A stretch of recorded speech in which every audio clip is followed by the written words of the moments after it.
Όσον αφορά τη Βρετανία και τη Ρωσία, θα ήσασταν εντάξει με 90% επιρροή στη Ρουμανία και με εμάς 90% επιρροή στην Ελλάδα? Συνάντηση του Βρετανού Πρωθυπουργού Τσόρτσιλ και του Σοβιετικού ηγέτη Στάλιν με θέμα το μέλλον της Ελλάδας μετά τον πόλεμο. Η Συμφωνία της Χαρτοπετσέτα.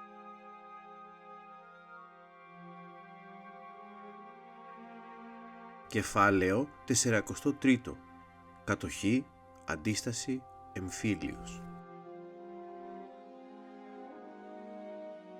Με την κατάληψη της Ελλάδας από τις δυνάμεις του Άξονα τον Απρίλιο του 1941, η χώρα διαιρέθηκε σε 3 ζώνες. Ιταλία, Βουλγαρία και Γερμανία κατέλαβαν όλη την ελληνική επικράτεια, εκκινώντας την περίοδο της κατοχής. Οτιδήποτε μπορούσε να χρησιμοποιηθεί για τις ανάγκες του πολέμου παραδόθηκε στις κατοχικές δυνάμεις. Στη διάρκεια των επομένων ετών, ο ελληνισμός θα δοκιμαζόταν. Η λαιλασία και οι καταστροφές ήταν συντριπτικές. Στις μεγάλες πόλεις, όπου δεν μπορούσε να υπάρξει καλλιέργεια, η πείνα σκότωσε δεκάδες χιλιάδες Έλληνες.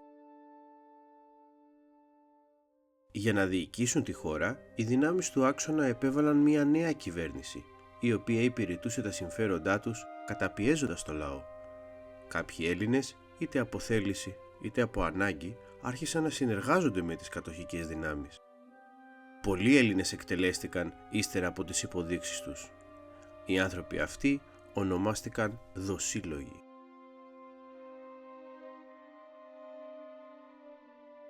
Δεν ήταν όμως μόνο η καταστροφή, η απώλεια της ελευθερίας, η πείνα, η καταπίεση και η προδοσία τα μόνα δεινά.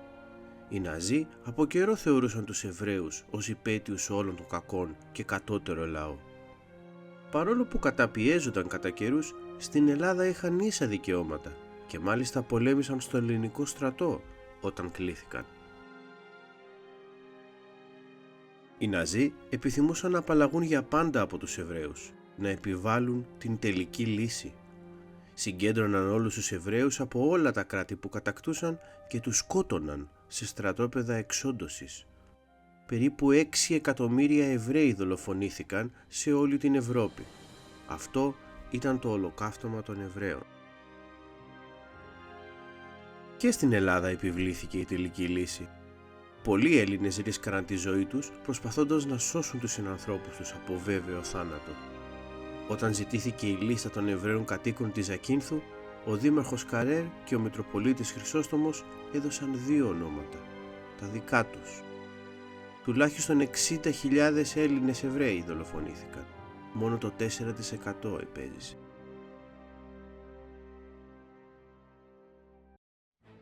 Παρόλο που οι Έλληνες ιτήθηκαν στον πόλεμο το 1941, αντιμετώπισαν τους εισβολείς με περιφρόνηση. Δεν άργησαν οι πρώτες πράξεις αντίστασης. 2 φοιτητές, ο Μανώλης Γλέζος και ο Απόστολος Σάντας, κατέβασαν την ναζιστική σημαία από την Ακρόπολη στις 30 Μαΐου του 1941. Σιγά σιγά οι Έλληνες πέρασαν σε κινήσεις λιγότερο συμβολικού χαρακτήρα. Η αντίσταση είχε ξεκινήσει.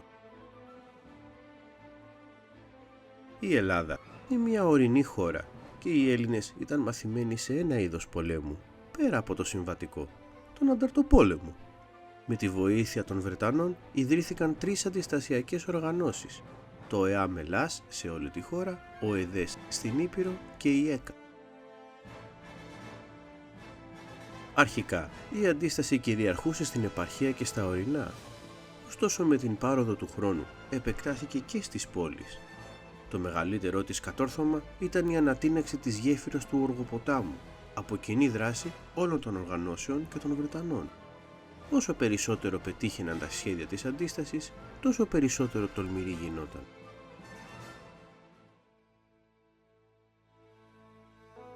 Οι δυνάμεις της κατοχής, προκειμένου να περιορίσουν την αντίσταση, προχώρησαν σε βάρβαρα μέτρα με τη βοήθεια των δοσύλλογων. Χωριά όπως τα Καλάβρητα, το Δίστομο, το Μεσόβουνο, η Πύργη και η Κάνδανος κάηκαν ολοσχερός και οι κάτοικοί τους εκτελέστηκαν μαζικά, άνδρες, γυναίκες και παιδιά χωρίς καμία εξαίρεση.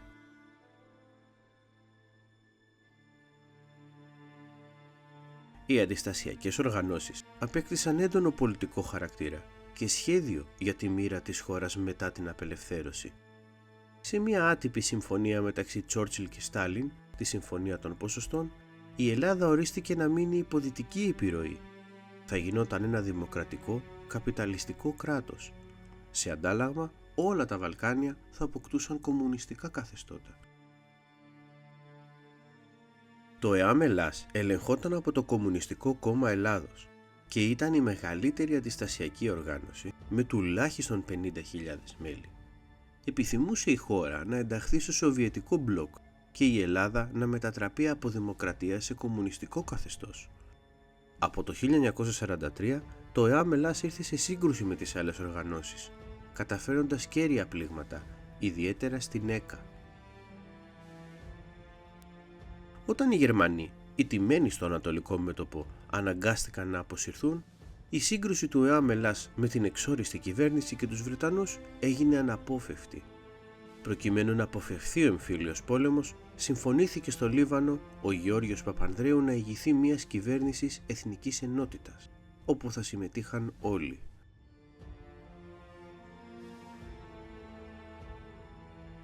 Η Ελλάδα απελευθερώθηκε στις 12 Οκτωβρίου του 1944. Ο Πρωθυπουργός Γεώργιος Παπανδρέου διέταξε τον αφοπλισμό των αντιστασιακών οργανώσεων. Το ΕΑΜ διαφώνησε, αποσύρθηκε από την κυβέρνηση και διοργάνωσε συλλαλητήριο. Το συλλαλητήριο εκείνο θα πνιγόταν στο αίμα και η Αθήνα μετατράπηκε σε πεδίο μάχης. Οι Βρετανοί παρενέβησαν και το Δεκέμβριο έδιωξαν το ΕΑΜ από την Αθήνα. Το χειμώνα του 1945 φαινόταν ότι όλα είχαν κριθεί. Υπογράφτηκε η συνθήκη της Βάρκιζας, η οποία όριζε αφοπλισμό, αμνηστία και αποκατάσταση πολιτικών ελευθεριών. Όμως ούτε οι αριστεροί του ΕΑΜ τήρησαν την συμφωνία, ούτε η κυβέρνηση.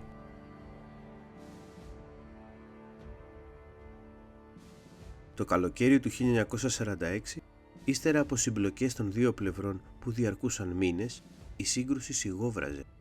Από το ΕΑΜ και τις δυνάμεις του Ελλάς προέκυψε ο Δημοκρατικός Στρατός, που συνέχισε τον αγώνα σε νέο πλαίσιο.